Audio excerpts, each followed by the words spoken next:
Okay, we will now begin our session on community engagement, best practices, and innovative approaches.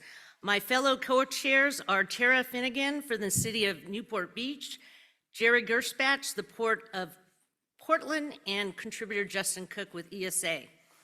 We have two speakers for the first presentation.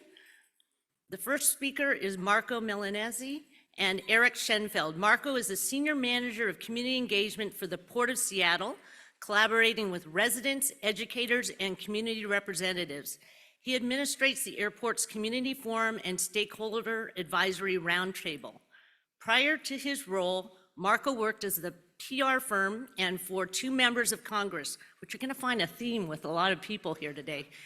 Eric is the Senior Manager of Federal and International Government Relations for the Port of Seattle, in which he staffs the port's elected officials and executives on key federal and trade policy issues that impact the port, its customers, and the residents of King County. Prior to his role, he served as the Chief of Staff of the Seattle Metropolitan Chamber of Commerce and the President of the Washington Council on International Trade, and he began his career working for a member of Congress. Please welcome Marco and Eric.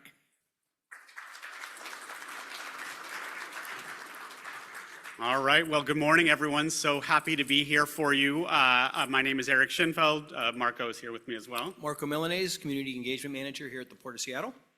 We're not here at the Port of Seattle, up there at the Port of Seattle, exactly. So I thought maybe the way we would start here is by lowering your expectations for this presentation, because I think we are not here to say we have all the answers. We are not here to say we have solved all of the community concerns that are around our airport. In fact, many people are still quite angry about our airport, and many of them are here today, so welcome to all of you. We are here, we brilliantly titled this presentation, Focusing on the Art of the Possible. And what we hope you take away from this presentation is some excitement and interest in the way that we've approached our community roundtable, which is really focusing on what can we do? Where are the opportunities for progress? There are huge issues. The supervisor did a great job of talking about even when you can solve one issue at a specific airport, these are regional, these are national issues. We need to come together at the national level to solve them. But what can we do within our power, within our grasp, to start to make change, not only because that change matters, but because that builds collaboration and opportunity for future partnership as well. So we'll just walk through this really quickly. Marco, next slide here. All right. No, you hit the wrong button. All right. See, I'll do the clicker. Yes. So a little bit about Seattle-Tacoma International Airport. So we are owned and operated by the Port of Seattle.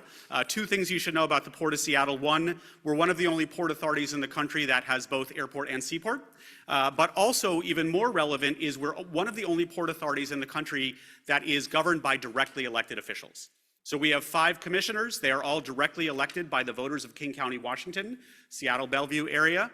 And so I think that makes us particularly responsive to community feedback and our constituents, which, so whether you think that's a pro or a con or both, that's sort of how we're set up here. We are right now the 11th busiest airport in the country by passenger volume, largest in the entire Pacific Northwest. Home to Alaska Airlines' largest hub. They're about 50% of our flights. Delta has a hub as well. 25% of our flights are Delta, also a top 20 cargo airport. So big airport, and also one of the most relevant parts of SEA, if you're around our airport, is in 2010 we served 31 million passengers.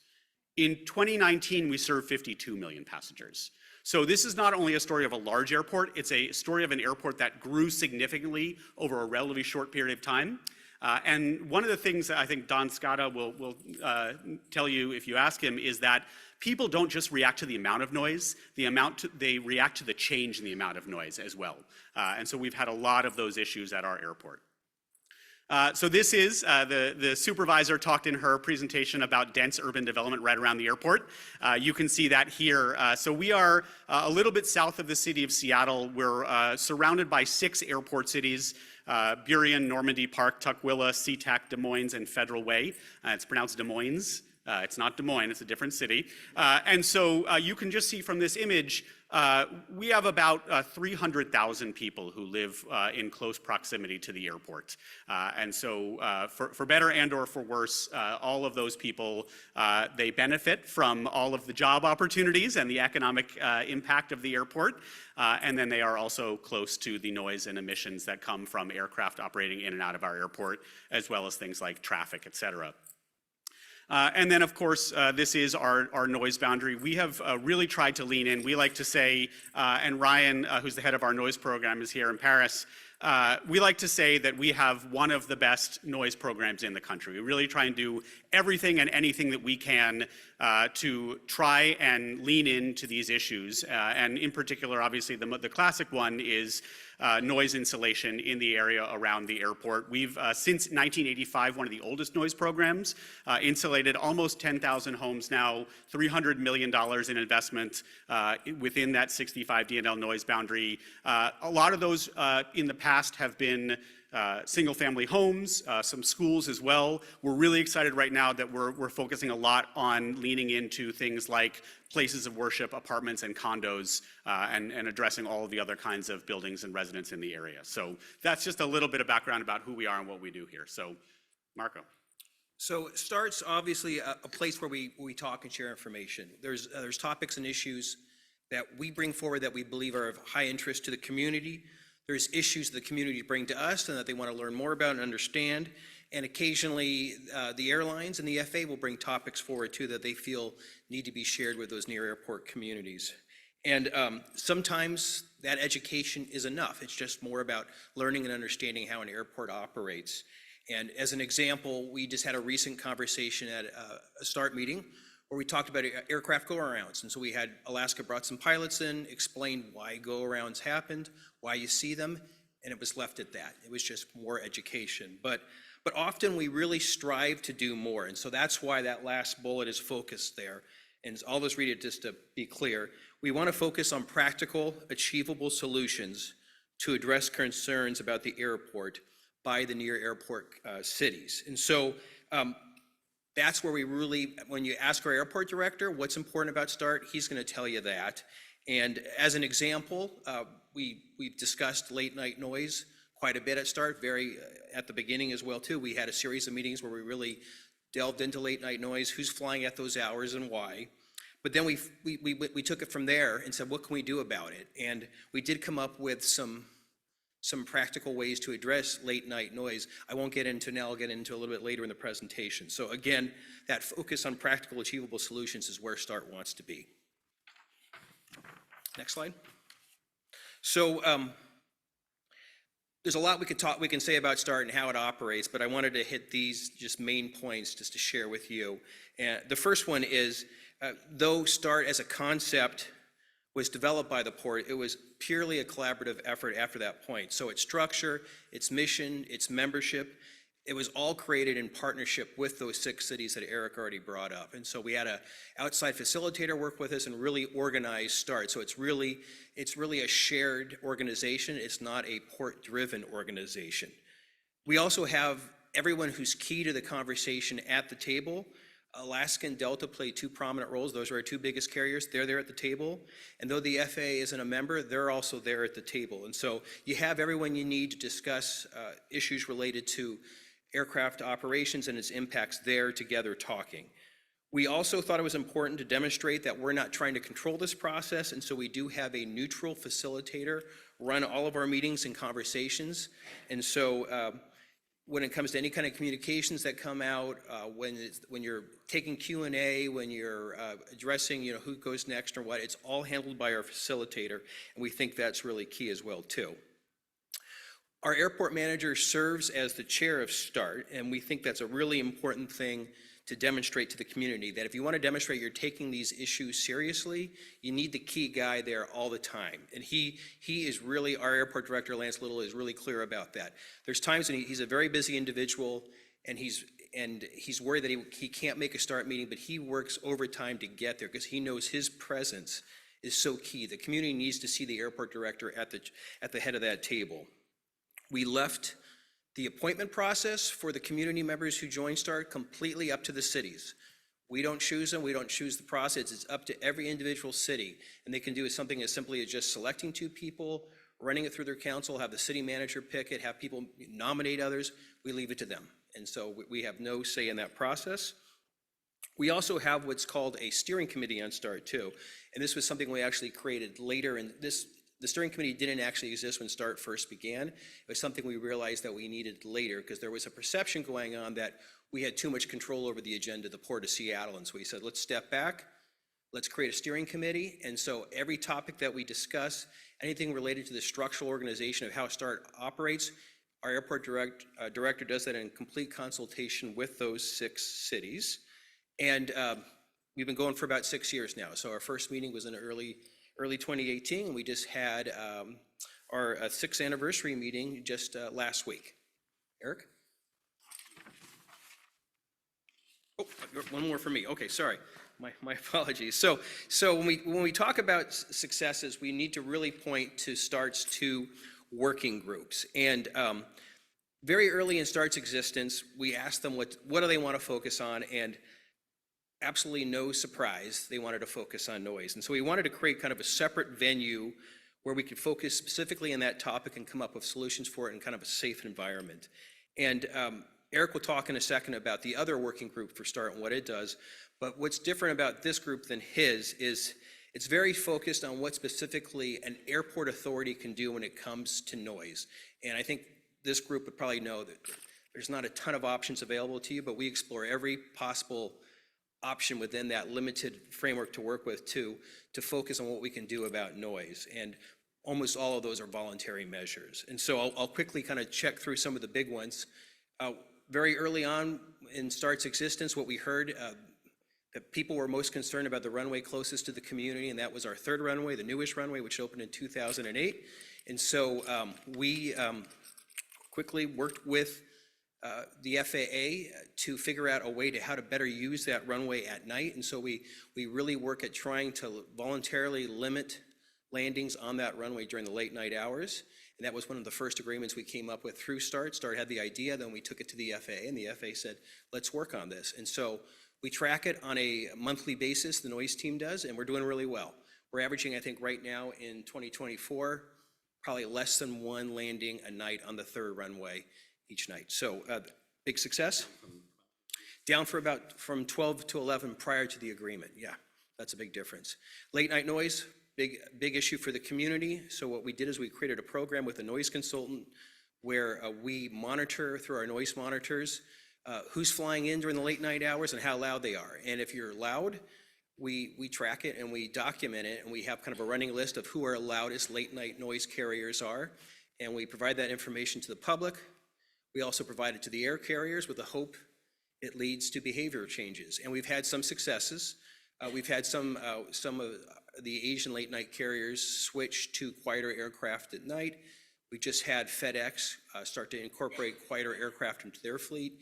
And for years, they were the #1 loudest aircraft at night, and now they've dropped down to 2 or 3, so making a difference.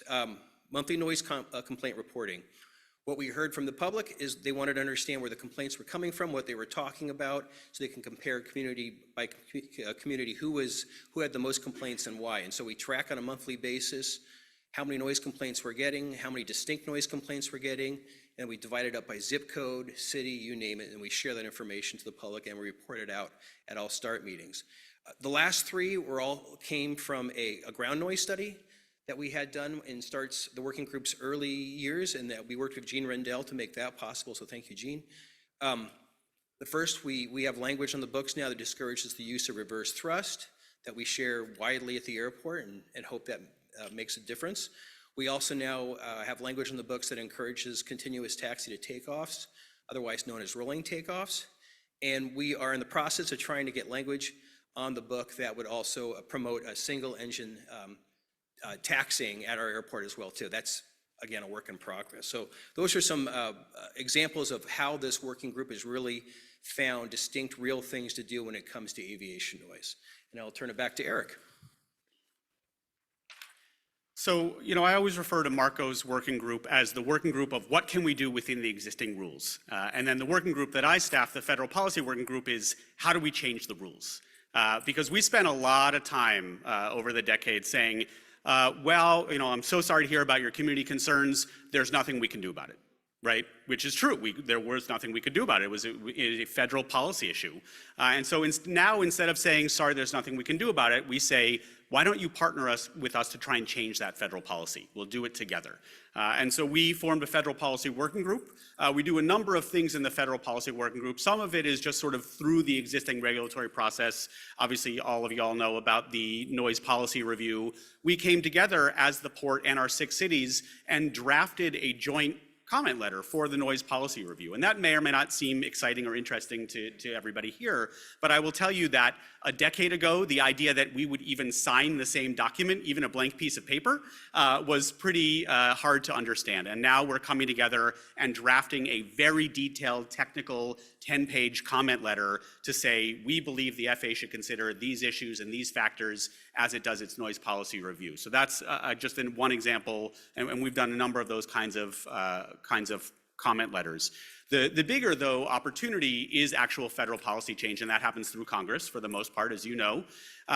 We have an incredible opportunity right now, which is obviously Congress is considering what used to be the 2023 FAA reauthorization bill. Now we're into 2024, and they're still working on it, hopefully done by May 10th.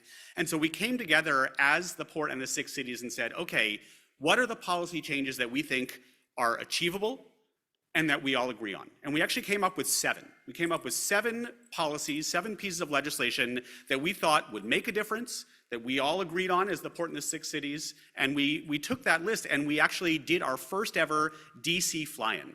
20 port officials, elected officials and staff from the 6 airport cities standing shoulder to shoulder, talking to our members of Congress and saying, we believe that these 7 policies should be in the FAA reauthorization bill. And the impact of that alone, forget about what we said, the impact, we have been suing each other and fighting each other for decades, and now we're standing shoulder to shoulder and using the exact same talking points. It's that kind of impact made a huge difference. We're really proud of it, a great event. And because of that, right now, 4 of those 7 policies are in either the House and or the Senate version of the FAA bill. And we have a 5th one that we are working really hard to get in before that May 10th deadline. So if we can get 5 of our 7 policy priorities into the FAA bill, we'll feel really, really proud of that and feel like we've shown that we can make a difference. And I'll just say really quickly that we just had our first meeting of the year and said, okay, we've made that. What do we want to do next? And it looks like we're going to obviously continue on the federal level, but probably also start to look at state policy as well together. What are some of the things we can do at the legislative level to continue to make these same kinds of differences? Where do we agree, come to consensus, and then go to Olympia for us, where our state capital is, and speak shoulder to shoulder from the same talking points. So last thing that I will say, I know we just have a couple of minutes left here. Again, what we're hoping to leave you with is we've made some differences, right? When Marco talks about reducing the number of landings on the 3rd runway from 12 to 1 or even less than 1, when he talks about EVA Air upgrading their aircraft to a quieter, more modern, more fuel-efficient aircraft, when you talk about getting bills into the FAA reauthorization, these are real things. They make a difference. They don't solve all of the problems. We're not here to say that we've solved all the problems, but they make a difference. And even more than that, START has become, like Marco said, the venue where people feel like they can come together and have these conversations. We're not on the sidelines yelling at each other. We're at a table talking to each other. And that's, again, not going to fix everything, but it is going to allow us to identify ways that we can move forward. We have all the right people at the table, like Marco said. People have a shared ownership of it. And we've had the reason that people keep coming to the table is because of those wins. And whether you call them low-hanging fruit or small wins, whatever, people feel like, okay, this is worth my time. We're making some progress. We're doing things. And it creates opportunities for collaboration on other issues as well. So that's some of the things that we're really proud of. And I'll let Marco finish it off with some of the bad news. Well, I don't know if it's bad news, but as Eric alluded at the beginning, there's challenges continue. Nothing's perfect. There's still things we need to work out. And so we just want to be honest and bring up some of the things that we're still struggling with. And what The first one is what all airports struggle with, and that's we have limited authority when it comes to really putting in place measures that can really tackle noise. And that's frustrating for the community. I get that. And we do the best that we can with the resources that we're given. But the toolbox is pretty limited. Change at the federal level happens really slowly. Eric's got a number of items in that FAA reauthorization bill, and fingers crossed it passes, but it's also a good chance it doesn't. And there they go. And then you try again the next year, and same process can happen. So that's frustrating too, that you get all your ducks aligned, you get everybody there, you get the stuff in you want in the bill, and then something doesn't happen. And it's kind of out of your control. We've had other communities really want to join us, and that creates some complications. And our membership, though, has been pretty clear that they are good with the group as it exists and are not interested in expansion, but that doesn't stop other groups from knocking on the door. When we opened our third runway back in 2008, there was a lot of animosity and frustration built with the building of that runway. And though it was a number of years ago, some of that animosity and resentment, it continues on, and it surfaces every so often at meetings about what was promised or said many, many years ago, and so that continues to come up. The quick wins have been enacted, and so it's getting harder and harder, I know, for the Aviation Noise Working Group to figure out what else can we do, and so that's one of the reasons that we're pivoting more to using that working group to really focus in on our Part 150 process, which is about to commence, I think, just this spring. The FAA is there, but they're not as active as we would like them to be. And I would love to have someone from the air traffic control sitting on our ground table and discussing and sharing how airplanes fly and why. We don't have that right now. I mean, we do use them a lot, kind of outside of START to kind of work on language and measures, but they're not that active presence on START. We have some very involved, complicated bylaws, and only a few of us really know them. And so we often get people saying, you need to do this or you need to do that. Even our own elected commissioners will say, START needs to tackle this issue.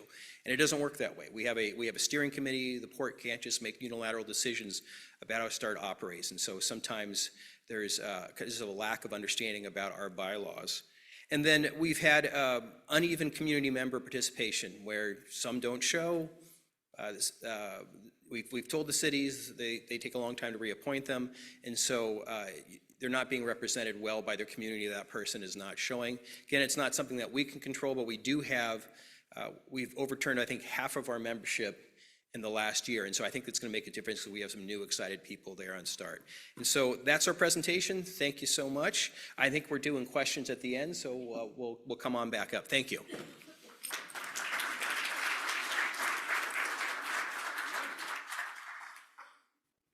Thank you, Marco and Eric. Our next speaker is Julie Shane. She represents citizens of South Portland on the Noise Advisory Committee at Portland International Jetport in Maine. She holds an MBA from the University of Texas at Austin and worked at Arthur Anderson and Company as an independent consultant and nonprofit organizations focused on women's health and community development. Jim Allerdice is the Director and Chief of Consulting Operations at Vianair, and he provided the consulting on the project and will be participating in the Q&A. Please play Julie's video. Thank you. Good morning. I apologize for not being able to join you live. I had a trip to a remote location already in the works when the dates of the symposium came out, and I had hoped to connect remotely, but if you are seeing this pre-recorded presentation, it means I was unable to get a reliable connection. I want to thank the Symposium, Darlene, Yaplee, and the other co-chairs of this session for their support and for providing a slot for the advocacy of impacted communities under Flight Paths. I'm very appreciative of all that you are doing, so thank you. I unknowingly bought a house directly under the instrument landing approach to Portland International Jetport in South Portland, Maine. For the last 3 years, I've been working with other community members, first as a concerned resident and now as a member of the Jetport's Noise Advisory Committee, looking for solutions to reduce the impact of aviation noise around the jetport. There are 3 key things I have learned from my effort to reduce the impact of aircraft noise. First, get help from a subject matter expert in aircraft noise mitigation. Second, develop a proof of concept to show what you're asking for is possible. And third, affecting change needs broad representation and commitment. Let me share with you how I came to these conclusions. The jetport is located near Casco Bay, 2 miles from Portland's historic Old Port. We have a north-south runway, 1836, which is designated noise sensitive and used for crosswind traffic, and our primary runway, 1129, running east-west. The size and location of the jetport have some advantages for us. Because it is just over 50,000 operations a year, air traffic is easier to monitor, and there is access to the primary runway over a body of water. A harbor visual approach was established long before the formation of our Noise Advisory Committee in 1990. It is considered one of the most scenic approaches to a U.S. airport, and pilots love to fly it. Since its formation, our Noise Advisory Committee, which I will refer to as NAC, has been working on reducing the impact of aircraft noise by getting more of the aircrafts operating in nighttime hours to fly west of the airport. When east of the airport, pilots are encouraged to stay over water and off populated communities by using one of 3 established harbor visual procedures that have been used for decades.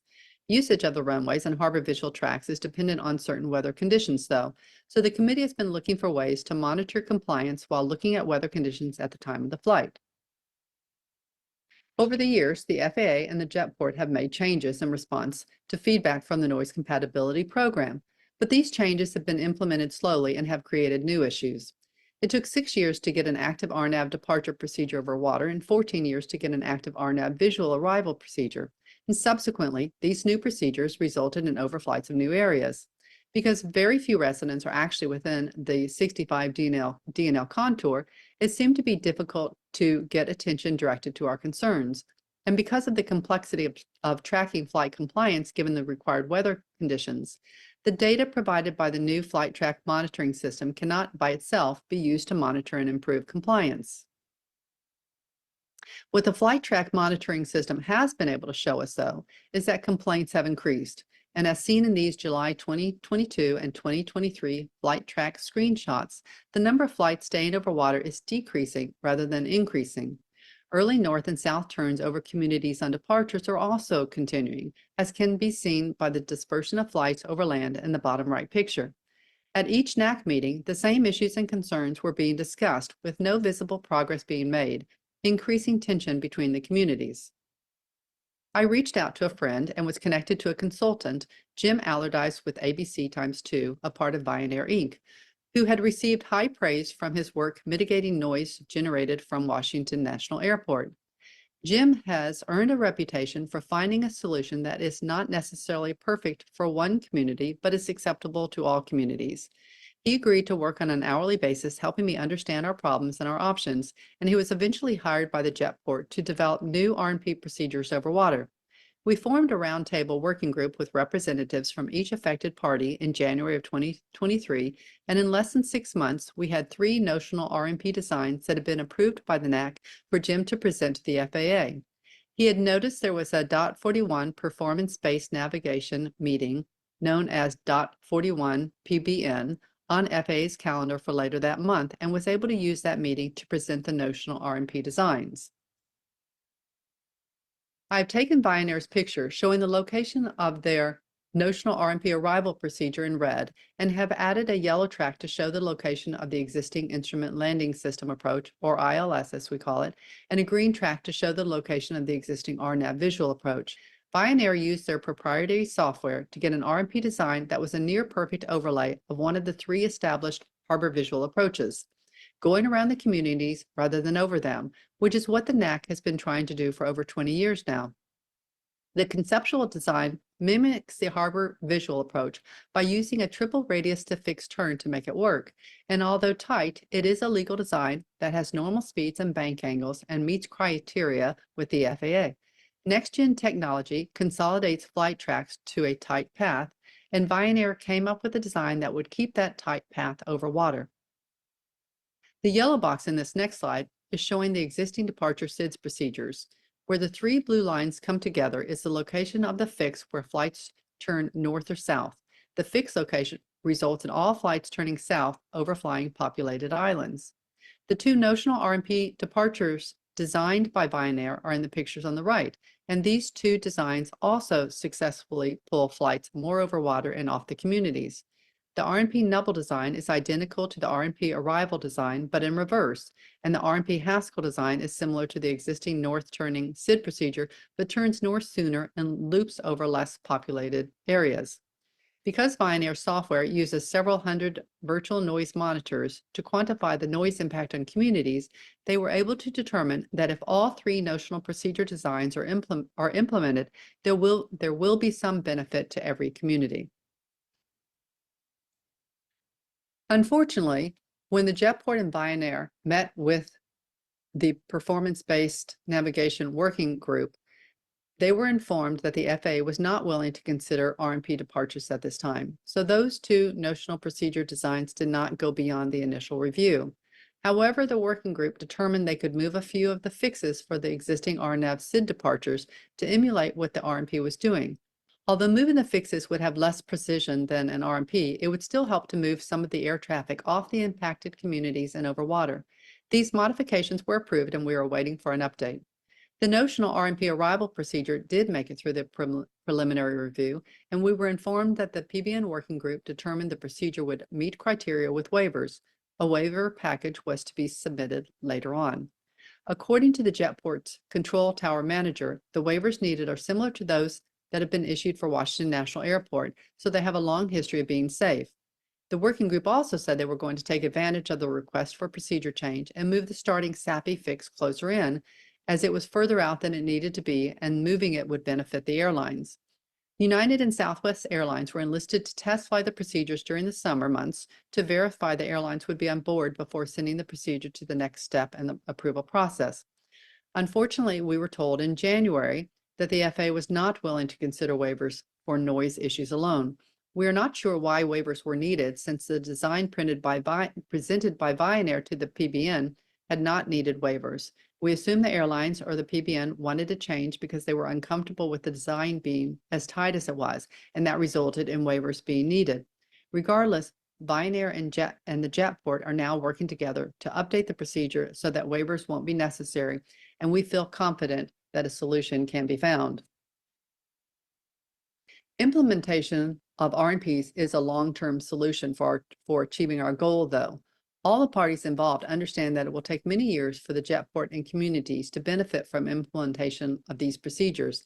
It takes time for aircraft to get the right equipment and pilots to receive training. We know the direction is for RMPs to become the standard, though. We wanted all impacted communities to be represented in discussions on where to put these new procedures. The roundtable approach used by Vianair gave us that opportunity. Until we have RMPs that are actually being used, though, we need to find ways to improve flight compliance of our noise compatibility measures for the flight procedures being used today. The Jetport has the data to get the information needed to monitor and improve compliance, but it doesn't have an easy way to process that data for analysis. For example, we were able to determine the number and impact of flights over a community, but we couldn't determine what percentage of those overflights were due to weather restrictions. Since there didn't seem to be a way to get the information we needed, my sister and I had the idea of developing an Excel method to process the data. The Jetport agreed to give us the data files to develop that proof of concept. This is an overview of the proof of concept we developed using Excel. The hardest part was getting the parameter table set up. We ended up with 4 main sources for input to the table. Flight procedure requirements were used to set values for eligible hours, ceiling, and visibility. Guidelines of our noise compatibility program were used to determine the runway and track that would be expected with compliance of noise mitigation measures. And FAA safety standards, along with input from our subject matter expert, were used to define wind parameters. The wind parameters were the most difficult to define. Air traffic controllers take aircraft type into consideration when looking at wind speed, direction, and gusts before assigning a runway and flight path. And since our process didn't have the ability to make judgment calls like that, we decided to start out with conservative wind parameters so that the majority of aircraft type would be covered. This meant that some non-compliant flights would not be identified as non-compliant, but it would keep aircraft with lower wind limits off the non-compliant list. The wind parameters can easily be changed, though, as can the other parameter definitions. METAR weather postings and flight data files are provided bi-weekly by the Jetport and downloaded into the Excel model. For each flight, the model will calculate an expected runway and path using the parameter definitions and weather conditions at that time, and compare it to the actual runway and path used. The model will add to the flight detail whether or not it was non-compliant and include any known acceptable reason, such as it was going with the flow of traffic. The jetport will send the list of flights that are non-compliant with no known reason to the tower for investigation. And our hope is that we can identify patterns and potentially create an action plan to increase compliance using the reports from the Excel model along with feedback from the tower. The next 3 slides are examples of what we can do with the Excel model. The first slide is an example of the list of flights that did not use the preferred noise mitigation runway, and there was no identifiable reason why. This report would be given to the tower to investigate. The report can be changed to include the data most helpful to the tower, but for now, we have included the weather conditions for the flights that were used when determining non-compliance. This next report summarizes flight activity during those nighttime hours. It gives daily and weekly counts for the total number of arrivals and departures, the number that used the preferred runway, the number that didn't due to known reasons, and the number that didn't do for unknown reasons. In this example, we can see that 27% of the nighttime arrivals that week did not use a noise mitigation runway, and there is no identifiable reason as to why. In this last report slide is an example of how changing the wind parameters will change the number of flights that are eligible to take the preferred noise mitigation runway at night. The bottom line of the report shows how use of the preferred runway would have increased at different allowable limits. The maximum allowable tailwind used by the tower is 0 to 3 knots. The FAA safety standard allows for 5 knots, and an active standard operating procedure at the jetport allows for 10 knots. We know the jetport procedure is dated and aircraft has changed, so we have asked that the 5-knot tailwind limit allowed by the FAA be used by the tower, and we are using that number in our reports. In this example, that would increase the number of flights assigned the noise mitigation runway by 26%. So where are we now? The proof of concept illustrates that we can get the information we need to help reduce the impact of aviation noise, but it takes collaboration and continual commitment for all parties to be successful. The jetport needs to continue working with Vianair to get the RMP arrival procedure design through the FAA approval process, and it needs to continue encouraging the tower and airlines to follow the noise mitigation measures. The NAC needs to continue working with the other parties on improving procedures and identifying ways to encourage compliance, and the tower and airlines have to be willing to listen to the data and make changes to their procedures. And there needs to be an open communication plan between all the different parties. As I said at the outset, there are 3 key lessons learned here. Engage an expert. It helped us build credible solutions and understand how to navigate the FAA process for making changes. Develop a proof of concept. By doing so, we were able to take an idea and determine if it is a viable solution. It looks like this one might be. Get everyone impacted, involved, and committed. Achieving the goal of the NAC takes involvement from a lot of parties, and many have conflicting interests. But for changes to be effective, all parties have to be communicating regularly and demonstrating their commitment to making those changes happen. The bottom line is, you can be safe and reduce noise, but it takes all parties working together with a degree of commitment and willingness. Thank you for your time and attention. Hopefully this was helpful to you. Jim Allerdice has graciously agreed to answer any questions you may have at the end of this session, and I want to thank the session co-chairs again for allowing me to do this. Well, good morning. Thank you, Julie, from afar, and thank you, Jim, for being here to help answer questions later this morning. I'm Tara Finnigan. I'm with the City of Newport Beach, and it is my pleasure to introduce our next 2 speakers. Don Scata is currently the acting Deputy Director for the Federal Aviation Administration's Office of Environment and Energy. Don's permanent role with FAA is Noise Division Manager, and in that role, Don's work focuses on managing FAA's research and policy development regarding aircraft noise effects on individuals and communities, noise modeling, metrics, and environmental data, and noise reduction, abatement, and mitigation. Joining Don today is Darlene Yaplee, who you've already heard from this morning. Darlene is the co-founder and current president of the Aviation Impacted Communities Alliance, an organization whose mission is to protect communities from harmful levels of aviation noise and emissions through campaigns for legislation and industry change. Darlene is also a co-founder of Concerned Residents of Palo Alto, and they work to mitigate the negative noise and emissions impacts of aviation in the San Francisco Bay Area. Welcome, Darlene and Don. So good morning, everyone. very happy to be here. Those of you that watched the news may have been aware that there was a chance I wasn't going to be able to travel because of some government funding issues. So I was glad to see that that was resolved for the week at least, and that I could be here to join you. My input on the slides you'll see is a little wordy. It's because I wasn't sure whether I was going to be here, so we put up as much as I could. So Darlene could have kind of gone on her own if it wasn't going to work out. But I'm, again, very happy to be here with you this morning, and to be sharing the podium here with Darlene is a privilege as well. So for our agenda today, we've outlined a little bit of discussion about how we came up with an idea to do a webinar with the FAA and the Aviation Impacted Communities Alliance. We'll talk about the webinar perspectives, things we learned through the process, and talk about some perspectives looking forward. So you're going to see the way that we structured this. There's some combined slides, and then you get views both from myself and from Darlene separately. So, I guess starting off, you all might remember, if you were here last year, I had the opportunity to deliver a keynote to the conference sharing the very recently published Federal Register notice looking at our noise policy review. And, there was a lot of work that went into getting that Federal Register notice out, and how we wanted to plan and engagement with all stakeholders as we sort of engaged in that process. And one of the critical elements of that consideration was how we were going to work with community stakeholders and getting their input.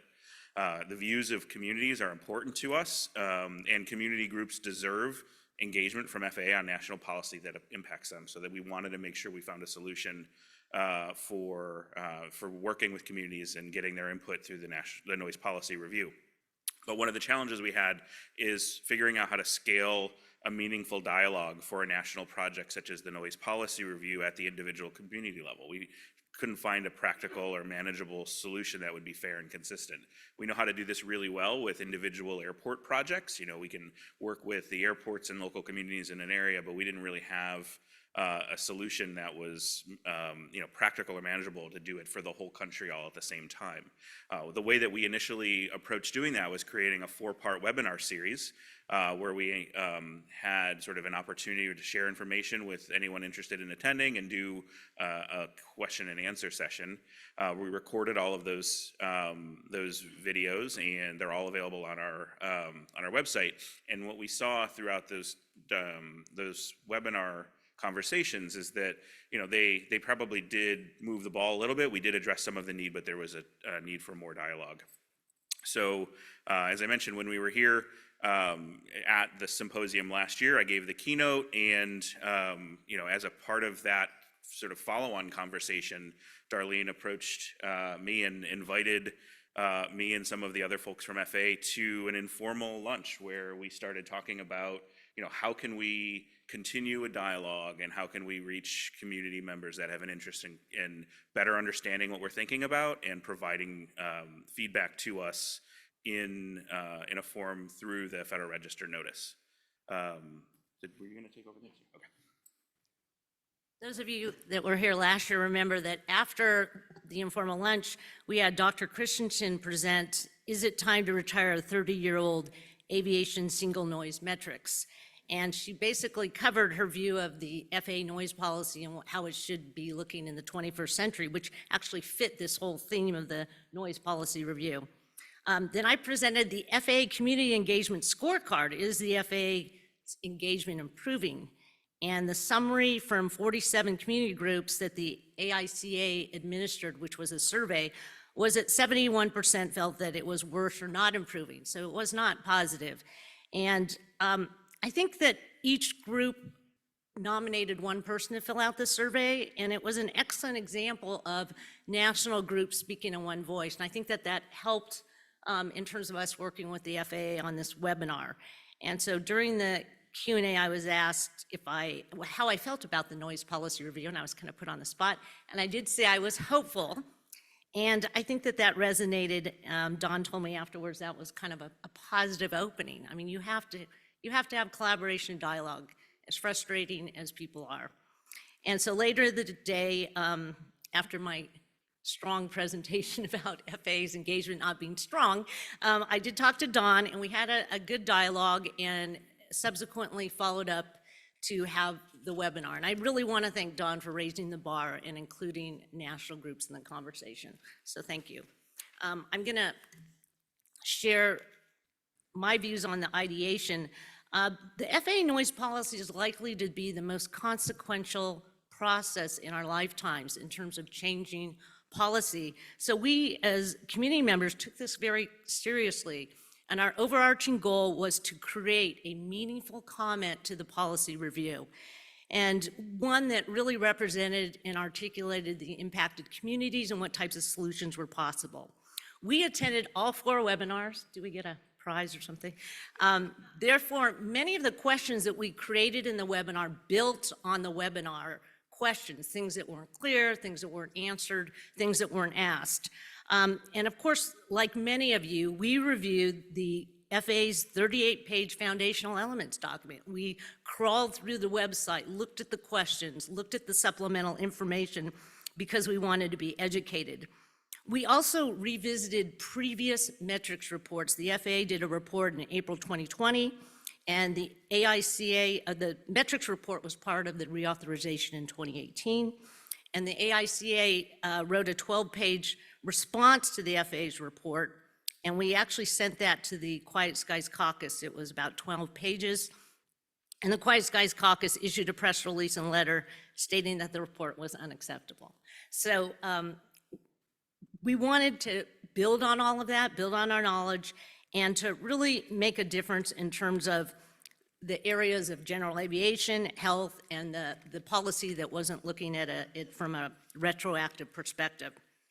An example of one of our concerns was the NES study, which everyone's probably familiar with, the Neighborhood Environmental Study, that in 2021, on the first page of the study, it said that the ASNA Act of 1979 established a single metric for assessing land use and compatibility with respect to noise in aircraft operations, even though ASNA states a single system, not a single metric. That was on the very first page of the report. So we wanted to make sure in our webinar, in our discussions, that we talked about that a single metric should not be used in a system, and that really legislation did not force a single metric, it allowed for more than one metric. So I want to give you an example of clarification, because we really thought about this hard.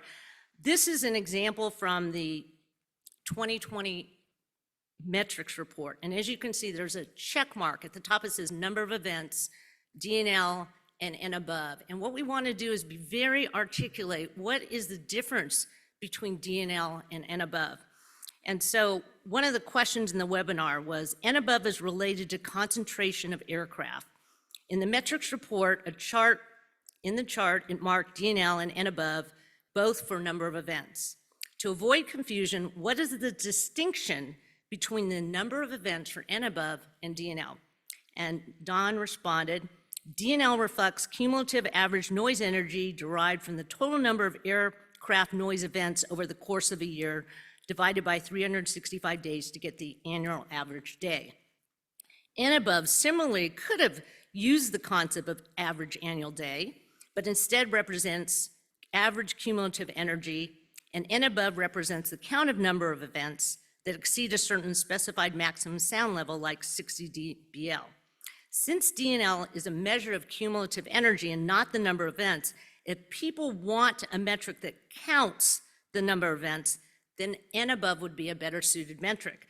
And therefore, this was central to our submission, because our submission was emphasizing the count of events, the concentration of events, and what number of above became the keyword, as well as count became a keyword in our submission. And so I'll turn it to you. So, as you know, we agreed to create or host a webinar where we would discuss our noise policy review framework, and the goal was to better prepare interested communities to submit meaningful comments to the FAA throughout the Federal Register notice comment period. And that really was the reason why we wanted to engage in a further conversation with interested community members. So we created this format of a the webinar, we had 2 panelists from the FAA, myself and Kristina Bednarczyk, who at the time was serving as the environmental policy advisor. She's moved on to a different role in our council's office. And then we had from AICA, Darlene, Cindy Christensen, and Amy McCoy as participants from AICA. And we also had 2 moderators from the Federal Mediation and Conciliation Service, FMCS. We had Kayla Mack and Moya Caruso. We saw the participation and moderation sort of as a neutral party from FMCS as a critical part of this conversation. Their role wasn't to help answer questions. They really were an important part of planning the conversation, as well as making sure that that we both had an opportunity to talk throughout it. And if any of you have known, when you're focused on participating in a conversation like we were doing, it's really difficult to also facilitate it. So having somebody where their role was just to do the facilitation was, I think, a really helpful part to include in the conversation. We had many attendees. The FAA had people from the National Engagement and the Regional Administration. And the AICA, we had 55 national and state groups with over 111 attendees who represent communities affected by commercial, general aviation, as well as helicopters. And about 25 of those groups and individuals are actually attending today's A&E Symposium. The prior work of planning and the meetings that we had were central to the webinar. I have to say, I was really surprised when FMCS said, oh, we're gonna have about 4 to 5 meetings. And it turns out they were all important and useful. So we obviously had the kickoff meeting to introduce ourselves and what our current thinking was and why we wanted to have the event. And then the FMCS actually had a meeting just with the AICA to understand what we wanted to accomplish, what our concerns were, what we were after with our questions. And this is because FMCS had a relationship with the FAA, which is they had no understanding of AICA. And it would be fair to say that FAA and the community have different priorities and perspectives, and FMCS really did an impressive job bridging this, coming up, listening to both parties, coming up with drafts, coming up with goal statements, probing on questions, things like that were invaluable to this effort. And the first pass of questions were actually available on the meeting of the 30th. And so there is a lot of questions to clarify language and answers and what we really mean by asking that question, more than we realize. And that's why residents are uncomfortable with the 2-minute limit often at a meeting, because there's no validation. Is it understood what I just said, and how do you feel about what I said? So this was really a rare and important opportunity to get that kind of clarification. And I agree with what Darlene said on that point too, to just add a little more. Having an opportunity for us to ask what they meant behind some of the questions really helped us hone the words so that the questions that were asked, we understood what they intended for us to be responding to, and gave us a chance to actually answer the question that was asked, as opposed to what we initially thought they were looking for. So that was time well spent. So what we did as a part of the process that FMCS led us through was to agree on some protocols, sort of how we would run the show, as you might say. As I mentioned, the FMCS served as impartial, neutral moderators, and they led the discussions for us. We agreed on an upfront set of questions, as we said, and sort of worked together to refine the wording of those questions so that they would be clear, and we knew what was being asked of us so that we could have good answers for them, for the questions. We agreed that we wouldn't have any press present to encourage an open conversation, and that we agreed that there wouldn't be any recordings of the meeting. It was intended to really be an open, honest conversation where we did our best to answer every question. And sometimes when there's those other things, we have to be extra careful in how we're responding. And the goal really was to answer community questions to help them, the communities that were participating, help them understand where we're thinking about as far as the policy review, to prepare them to submit their feedback as a part of the Federal Register notice. So we, really leaning into that idea of wanting to help them understand, we felt like this was the best approach. We had prepared questions that gave us some time to think about how we wanted to respond to them so we could give wholesome answers. I know a big frustration that communities have is when they ask someone from the FAA a question and we say we can't answer that because we don't have the information or we're not the expert in that area. We do that because it's the truth, but when we know the questions in advance, it gives us time to sort of do some research, pull in the information so we can answer all of those questions. And then, we were open to follow-on questions, and I think for the most part we were able to answer all of them because they were sort of stuck to the theme of the things that we knew were coming. It was really helpful to have worked all of that out in advance. We focused on 5 categories. There were metrics and thresholds, the applicability or retroactivity of any policy changes that might come out of this process, health effects, external engagement, and accessibility. We took notes. We had, as Darlene said, we had a couple of staff participating directly and a couple of folks listening in to take notes. We agreed up front that the Aviation Impacted Community Alliance's notes would serve as the sort of initial view. We really hoped that we would come up with a consensus set of notes that we could work or share together. But due to I guess some sort of other things we had going on within my staff, and the closing deadline of the comment response window, we felt that it was really important to get these notes out to communities so that they could have a reference for that process. And ultimately, we shared some comments but didn't have time to sort of work through all of the details. So we shared our comments on the initial draft. AICA took on what they felt that they agreed with at the time, and then published the notes on, I think, on your website as a sort of AICA view, and noting that we had a chance to provide some input on it. So we didn't get to the level where we both agreed on every word in the document, but it still was a good capture of how we saw the meeting happening.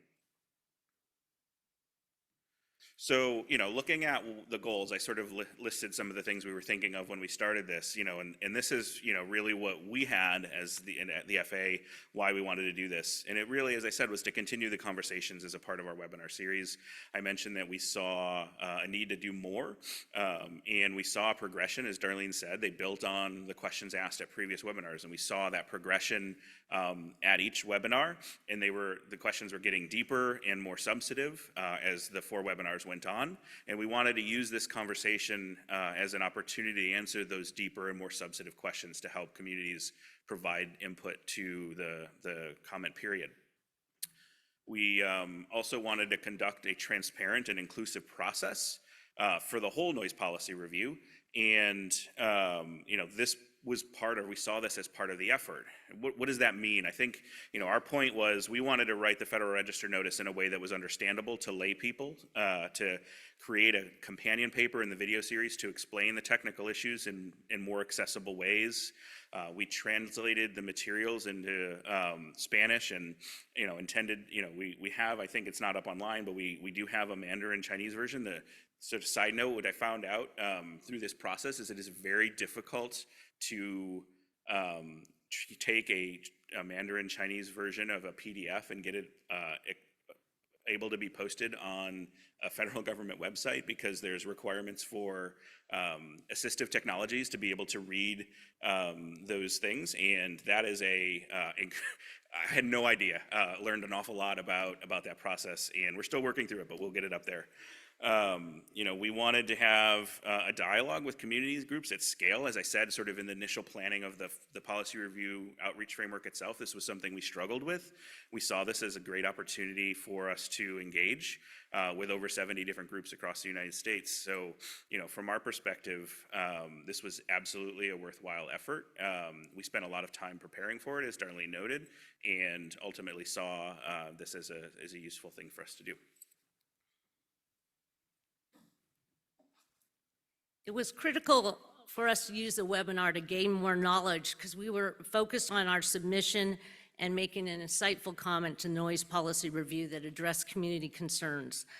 Secondly, it was hoped that the webinar was and is an example of doable community engagement that we feel we've been missing. First and foremost, that communities are included as a key stakeholder and have a seat at the table to be able to ask our own curated questions and to ask follow-up questions. That's really significant, and that's why I applaud the effort that happened. We also wanted communities and FAA both to apply learning from the webinar for future engagement, and that could be applied to future activities. And you'll see that later in the presentation. We're going to each have a slide on learnings. The FAA did receive 4,800 comments. 44% of those were from community groups, the largest organization category by 2x, followed by local government. Subsequently, the AICA submitted a 17-page NPR comment that covered both GA, commercial, near airport, away from airport, next-gen impacted communities. It included a 4-page literature review and a 3-page glossary. The AICA comment was mentioned in 700 comments that were made from community groups, individuals, roundtables, mayors, and cities. So looking at some perspectives from me, I've mentioned already, we put a lot of effort into planning the dialogue. Darlene walked through the different meetings we had. There was a lot of document exchange as we iterated on the questions and had worked together to come up with something that we were all comfortable with. The protocols were another area we spent some time figuring out what made sense and what would give us the best opportunity for a successful dialogue. We understand the importance of engaging with our stakeholders in the noise policy review. It's why we started this process. We wanted to get input from our stakeholders, and that it absolutely includes communities. We leaned into this dialogue with the intent of helping communities understand what we're thinking so they could provide comments. I know, as I said in my previous slide, we did our best to write the notice and the companion paper in a way that was understandable for lay people. I also know that we probably didn't do the job that everyone hoped we did. I think there's an inherent element of complexity when talking about noise, in particular that it's a very difficult subject to break down into incredibly simple language. We did the absolute best we could, and we saw these opportunities to answer questions and better explain what we were thinking behind those things. So, based on our review of the comments so far, and you'll hear more from Adam Schulten tomorrow afternoon about how that review's going, we thought this was a successful discussion. And I can say, honestly, working with Darlene, Cindy, and Amy and preparing for this conversation and this webinar was a positive experience. Everyone was very collaborative. We all sort of saw the purpose of this engagement, and even though we were approaching it from different perspectives, we had a great conversation, had a great time working together, and I think it ended up being a very useful engagement. Thank you, Don. Specialized language and technical knowledge are barriers to having the dialogue, unfortunately, between the FAA and the impacted community. And the noise policy review was a microcosm of this challenge. An example of one of the most problematic FAA terms is supplemental metrics. It is understandable why this term was misused in many noise policy review comments, because in everyday language, supplemental means in addition to what is already present or available to complete or enhance it.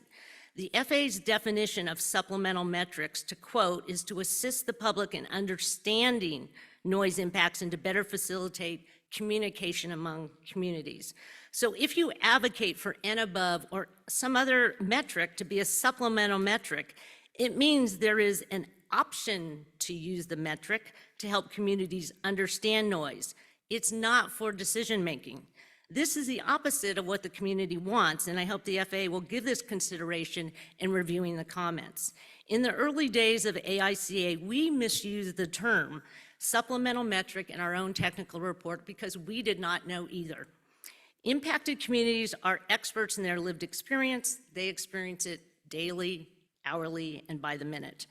Many found the NPR questions inaccessible because of the technical jargon. And therefore, what they did is they submitted some of their experience with the impacts and hoped that the FAA would then translate that into the right metrics and policies. A common concern is about who is suitable to represent the community: elected officials, appointed roundtable members, airports, or consultants. Do they have the time and knowledge to understand the impacts and issues? Are they asking the hard questions or sugarcoating the problems? Can they perform the critical analyses and offer incisive recommendations when there's a conflict of interest, such as their organization receiving funds from the FAA and or the airport? With the current elections underway, we could use a similar concept for elections, which is a comprehensive chart showing where these individuals stand on issues and topics so we can actually understand if they're representing us. We know things are not black and white and that context plays a role. Unfortunately, often there's interpretations, decisions are made, and without a forum for discussion. An example is the feedback on the NES survey, the neighborhood survey. Was loud and clear that no new research was needed. The feedback was that the NES should warrant a National Academy's consensus report, which is not new research, but a review of existing research to make health policy recommendations. The response in the consensus report is that it would have lengthened the noise policy review, but the NES comment period ended in April 2021. The findings were presented at REDAC, as well as I'm sure many other places, in March 2022. So the National Academy's report, which takes 1 year to 18 months, could have been completed. So these are some of the challenges in when we make comments, no more new research, how they can be misinterpreted.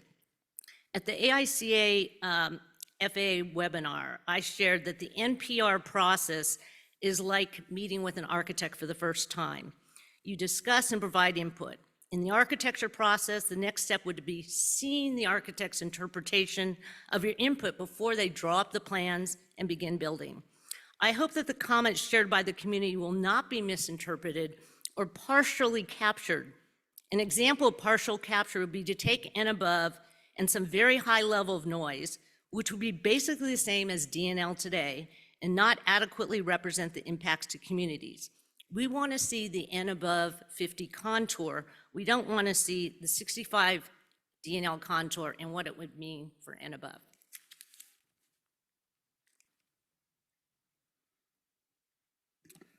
Just sort of an additional note, what Darlene mentioned about communities and their lived experiences. That is something we saw and are sort of going through in a lot of the comments. It was one of the things that we said throughout the webinars. If folks aren't feeling comfortable addressing the questions that we asked, we wanted them to tell us their story. And we would look through that comment in the form of a story or how they sort of experience aircraft noise, and we would try to sort of interpret what they were saying as the comment. So if someone told us how they feel affected by the awakenings overnight all the time, we would sort of interpret a comment like that as someone that's interested in us considering reevaluating nighttime waiting for any of the metrics that we're considering, just for an example. So we really did encourage folks to share the information in any way that they felt comfortable and are doing our best. And you'll hear from Adam on how that process is going tomorrow and how we're sort of going through that using a data-driven approach. So some of the things that we learned, and I think you've heard this said already today, putting effort into the planning and this engagement alongside AICA made a big difference in the effectiveness of the conversation. Having a facilitator from FMCS participate and help us through the process was worthwhile. It took a little bit of work. It took some more time probably than any of us thought at the beginning, but I think ultimately looking back, it was worth the investment in both the work and the time to make the conversation useful. And I also felt that having a direct dialogue with community groups was worthwhile as well. We aren't always able to answer all questions, and we're not always able to solve every single problem, but having that conversation, I think, was an important step in continuing our engagement and our journey on this policy review together.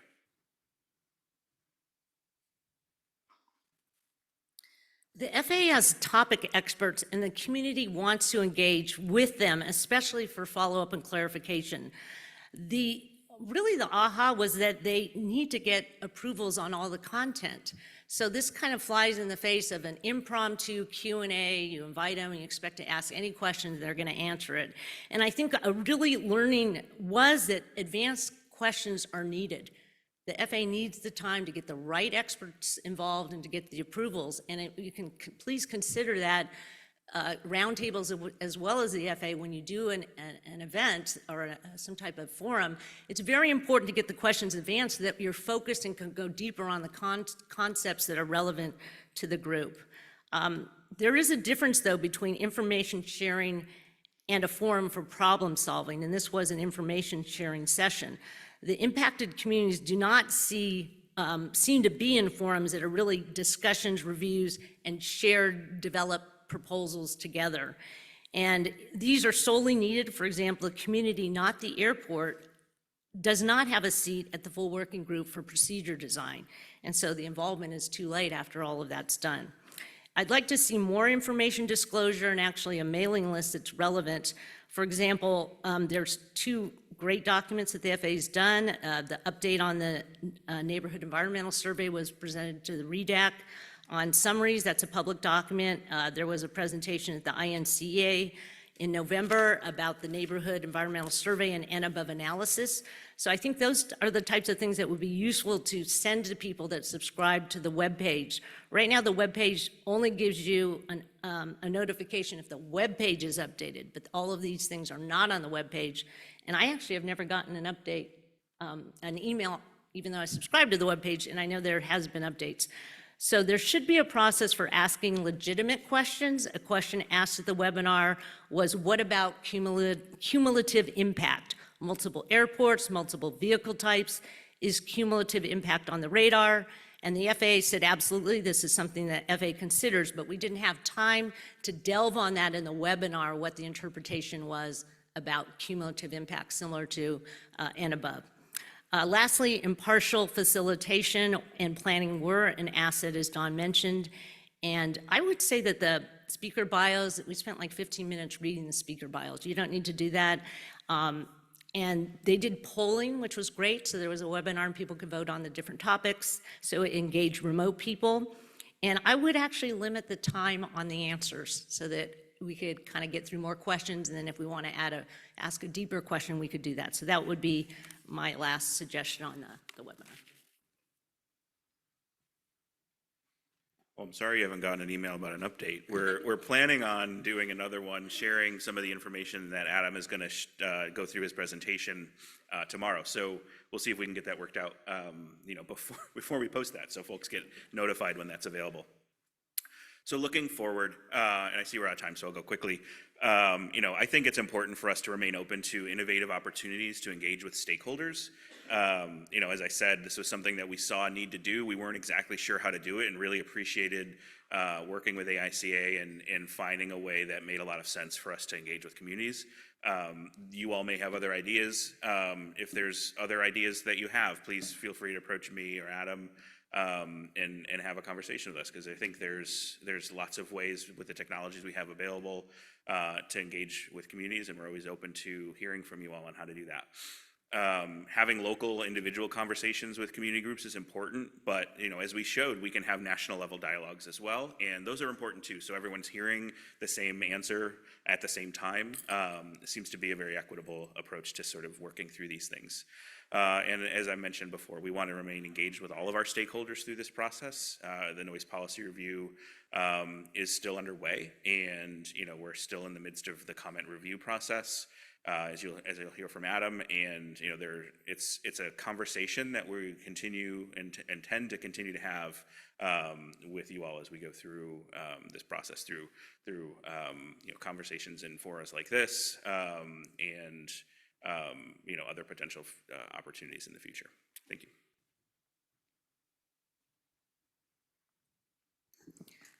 Overall, my theme is that we have to pivot from the theme of community engagement pursues understanding and acceptance, which was a Next Gen Advisory Committee quote, to meaningful dialogue to address impacts before decisions are made, which I think this webinar did move the needle.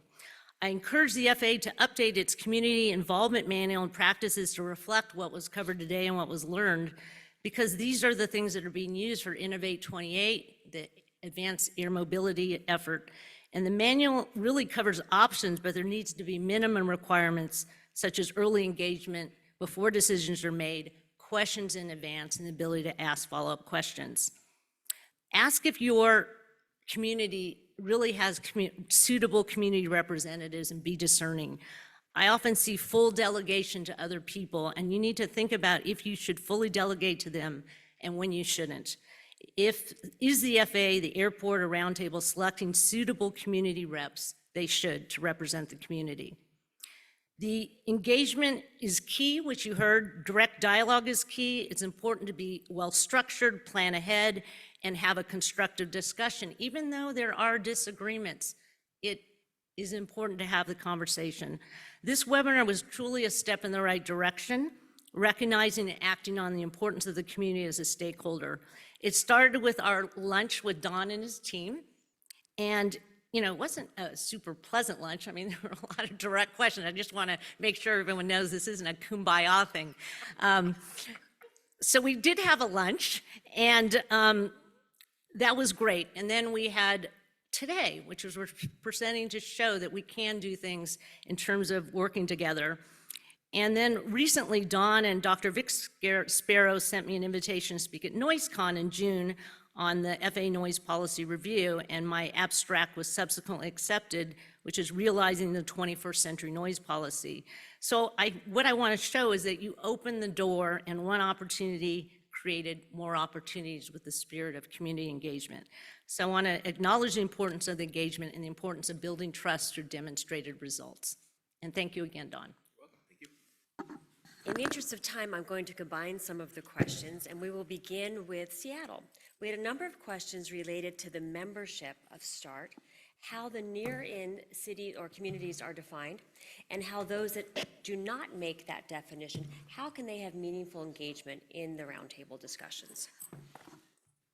Yeah, good question. We've always, since the dawn of time at SEA Airport, we've identified the 6 cities around the airport as being those most impacted, and truly they are. When it comes to operations, the low elevation of aircraft, the proximity to the airfield, the traffic of to and from the airport, those 6 cities experience impacts like no other cities around the airport. And so we've really wanted to focus our efforts on making improvements to those 6 cities. Now, START has the ability to make changes to its membership, but it has to be something that all the membership's comfortable with. And up to this point, the cities that comprise START really want to make sure that they're the focus and that we're not talking about a community 30 miles away or 40 or 50 or whatever. So that's been the focus of START. But that doesn't prevent the airport from having continued conversations with communities outside of those START cities. And we have repeatedly over the years continue to engage with communities that have concerns related to the airport beyond those 6 START cities, and will continue to do so. Yeah, just as one really quick example, we have formed a South Seattle roundtable, and that is a separate group than START, but it has a number of the same and additional players at the table, with the theory, to Marco's point, that different communities have different issues related to the airport. The South Seattle actually has issues related to both the airport and the seaport. And so opportunities to have those targeted conversations with all of the key stakeholders is better than just trying to peanut butter START around so that it actually is too big and not focused enough. This next question is for Jim. A question related to the work happening in Portland, Maine. Jim, how did the community involved in developing the designs engage other communities? That's kind of the thing, isn't it? So with Portland, they had the NAC, and they had representatives on the NAC from the various communities surrounding the airport. There was a responsibility of the NAC members to go out and engage their own communities. There was also a responsibility of the airport who runs the NAC to host public meetings on the process and keep all the information publicly available on their website. So they did a pretty good job, I think, of doing the outreach and making people aware of the process that was going on. And one quick thing, one of the things Darlene mentioned was that the communities are not involved in the .41 alpha process. That's kind of the way we do this thing, is try to get the communities involved in a .41 alpha-esque process. And so they have the input on what is accomplished, what is acceptable, what is not acceptable. And they arrive at consensus about the recommendations that we put forward to the FAA for implementation. Very good. Don, we had several questions related to your work, including if you work with the Airports Division and if you work with air traffic control at FAA. In general, absolutely. As far as our noise policy review team within the FAA, we have representation from all of the different lines of business and staff offices that are affected or have inequity in the aviation noise conversation. So throughout the agency, there's representation from every organization that has an interest in noise. And Darlene, given the success of your first workshop, are there plans for a second one? Dawn, is there plans for a second one? We haven't thought about it.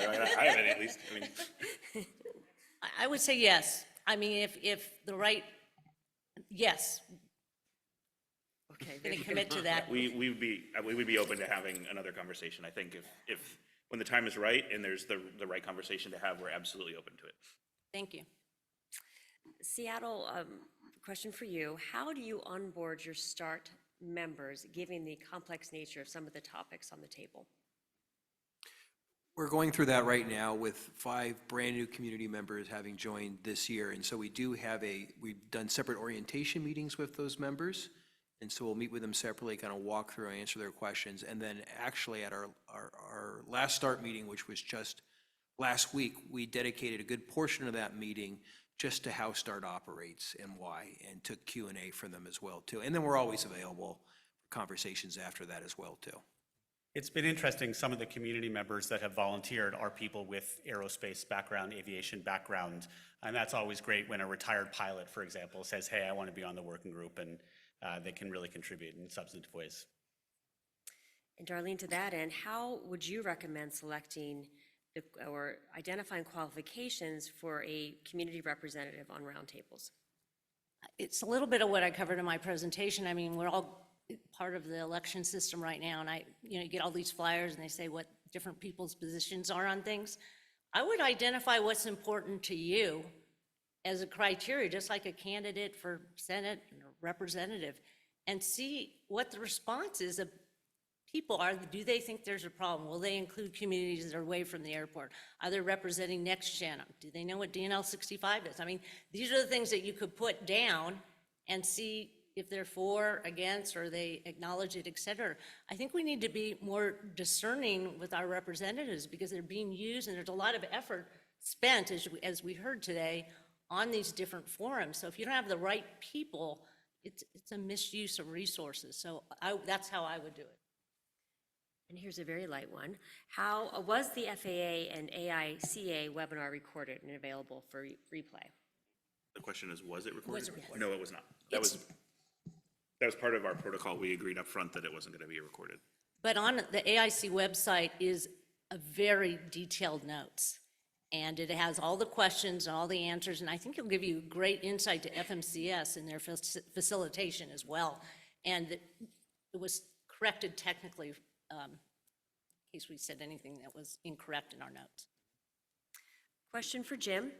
Jim, can you speak to the perspective of air traffic control when controllers are not necessarily wired, the comment says, to think about the impact to people on the ground? Yeah, I think that is improving. Over the years, the primary responsibility of controllers has always been safety and efficiency. So those are the things that are paramount in their mind. Noise abatement is only consideration when it is continually brought up to the controllers as a briefing item, as something that's actually important for them to factor into their decision making. And at several facilities that I've been involved with, they do periodic briefings to brief the noise abatement procedures in effect and say, when you have the opportunity to do these and it does not affect safety or efficiency, do them. And as those briefings continue and as the awareness continues to be raised, I think the controller workforce is getting better. Don, moving back to the FAA's work to gather comments last summer, will metric options be fully evaluated, and will there be a transparent report out on why or why not certain options were not moved forward or selected? So I think we're still working through the details of how we anticipate sort of sharing what policy recommendations we make, but I think our intent is to be transparent.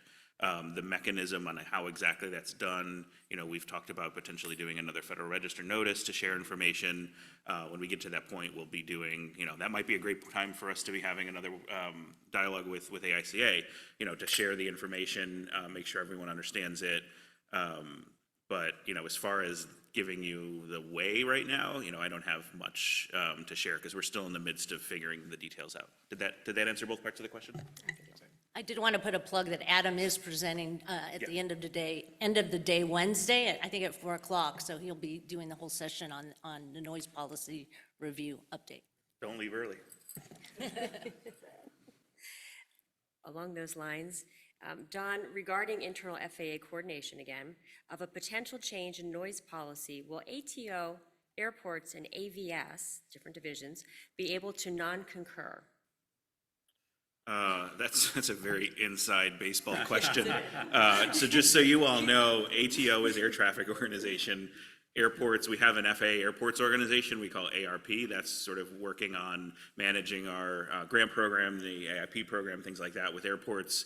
And then AVS is our Aviation Safety Organization. So they have a pretty broad range of responsibilities. They do certification of aircraft. They handle a lot of safety elements. They're looking at our Unmanned Aircraft Systems Office. The UAS Integration Office is also within AVS. Our rulemaking office is in there, so there's lots. AVS is a very big, complex organization. So the question is, are they going to be in a position to non-concur? The plan that we have now is to come up with consensus recommendations across the entire agency. We have created a process that sort of leads us through to that ultimate the consensus. We have an executive body that's responsible for sort of overseeing the conversations that we're having at the technical level to make sure that we're keeping them up to speed and they're buying into the different steps that we're taking. As we complete our review of the comment period, one of the things we'll be doing is sharing sort of the results of that data that we've seen and the sort of themes of the input that we received.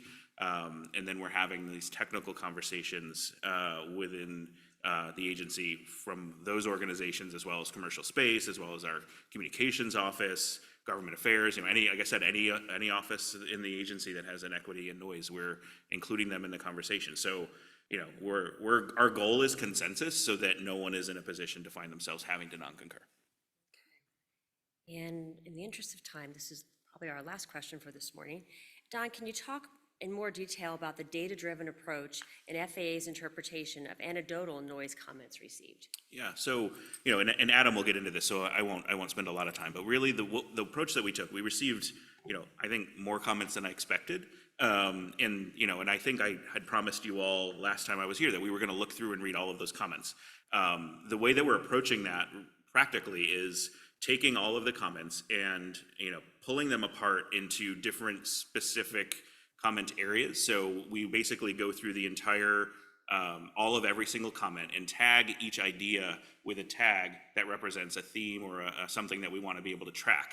And then we are using a database system that allows us to sort of look at all of the data that we've gone through and tagged to sort of capture themes. We can look at where comments came in from, which parts of the country, what the details are, because a lot of comments had multiple comments within the submission. So we really had to break them apart to be able to track for over 4,800. You can't really keep all of that in your head at the same time. So breaking it apart and looking at it using a data-driven approach is what we thought was the best way to seriously consider all of the input that we had. And it's taken us some time because it's difficult to look at a story that someone told you about their noise experience and tag it appropriately. So it is a non-trivial amount of effort to go through and do this work, and we've spent the time, as Adam will say, going through to seriously consider the input that we've received, so that we have the ability to really think about various stakeholders and the things they're saying. Adam will show you tomorrow. There's some areas across the stakeholder community, where we're maybe going to see some consensus already on where we should make potential recommendations. There's lots of areas that, everyone has different views. So working that out and then, adding what we think inside the FAA to that conversation, as we deliberate on where to go is an important part. So, more to come from Adam tomorrow on the details of that, but that's the approach that we took. And we think given the number of comments we had, it really was the only way, but it also is a very good way that's defensible for us to sort of show, as we conclude this process, we come up with recommendations, we're also going to be able to show how we looked at that data, and it's all publicly available. So we could share that with everyone when we get to the end of the process as well. Great, thank you. Well, thank you to all of our panelists for joining us this morning. This concludes this session, and please join me in a final thank you to our presenters today.